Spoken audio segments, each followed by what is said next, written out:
Hai anak-anak, kita bertemu lagi di dalam pelajaran agama. Hari ini kita masih mempelajari pembelajaran 3 yaitu saling mengasihi anggota keluarga.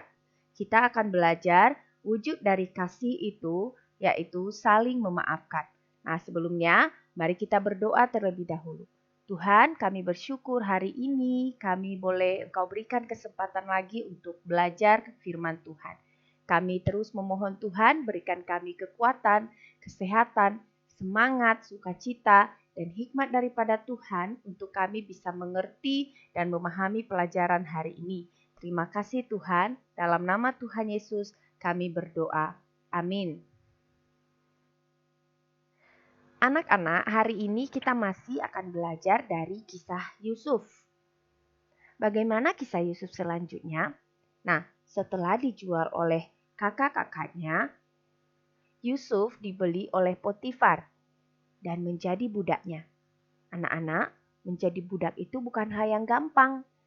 Seorang budak harus taat kepada tuannya. Apapun yang diperintahkan oleh tuannya, dia harus kerjakan.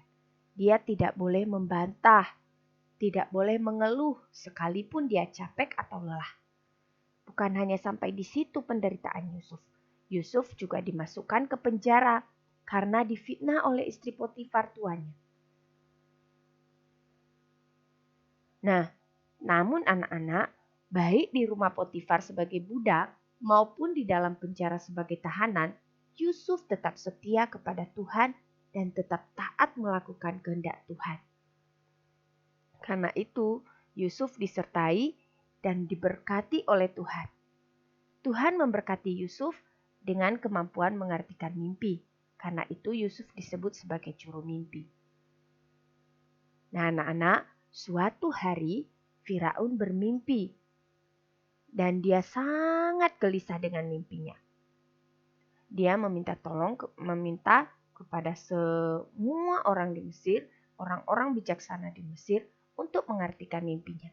Tapi tidak ada satu orang pun yang bisa mengartikan mimpi Firaun. Nah, dengan pertolongan Tuhan, Yusuf mengartikan mimpi Firaun itu. Karena itulah Yusuf diangkat menjadi penguasa di Mesir untuk mengatasi bencana kelaparan. Yusuf berjasa menyelamatkan bangsa Mesir dari bencana kelaparan yang terjadi. Nah, apa yang bisa kita pelajari dari bagian ini anak-anak? Sekalipun diperlakukan buruk oleh saudara-saudaranya dan juga orang-orang di sekitarnya, Yusuf tidak mau berbuat jahat dan tetap melakukan kehendak Tuhan. Karena itulah Yusuf disertai oleh Tuhan dan diberkati oleh Tuhan. Nah, anak-anak, kamu pun juga mungkin bisa saja diperlakukan buruk oleh orang-orang di sekitarmu. Mungkin juga oleh saudaramu sendiri. Tapi, tetaplah lakukan kehendak Tuhan. Jangan membalas kejahatan dengan kejahatan. Jangan berhenti untuk berbuat yang baik. Tetaplah taat kepada Tuhan. Maka Tuhan pasti akan menyertai dan memberkati hidupmu.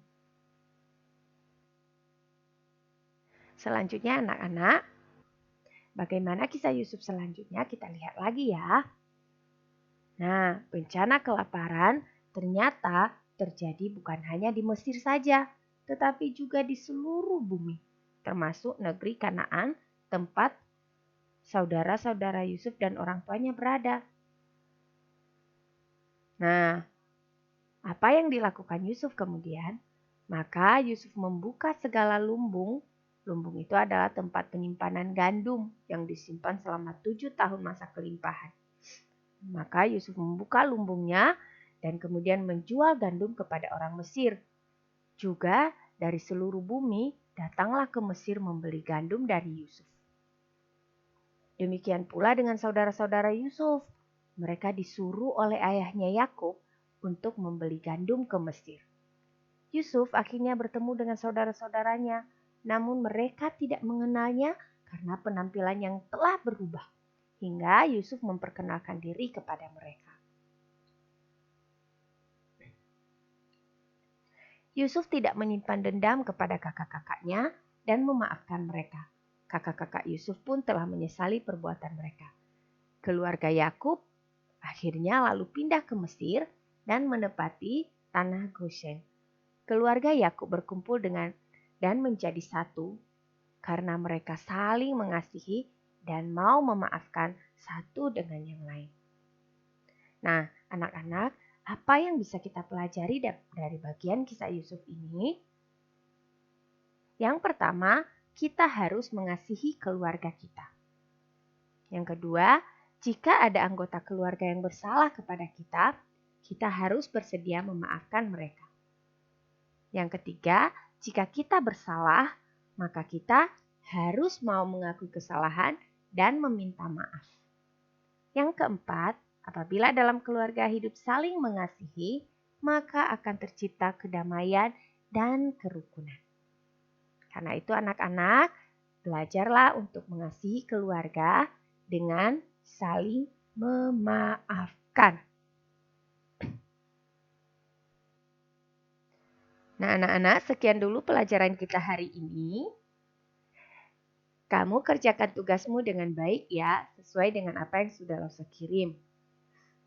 Jangan lupa, nanti setelah kamu mengerjakan tugas-tugasmu, kamu berdoa lagi ya, mengucap syukur kepada Tuhan, oleh karena Tuhan telah menyertai kamu selama pembelajaran ini.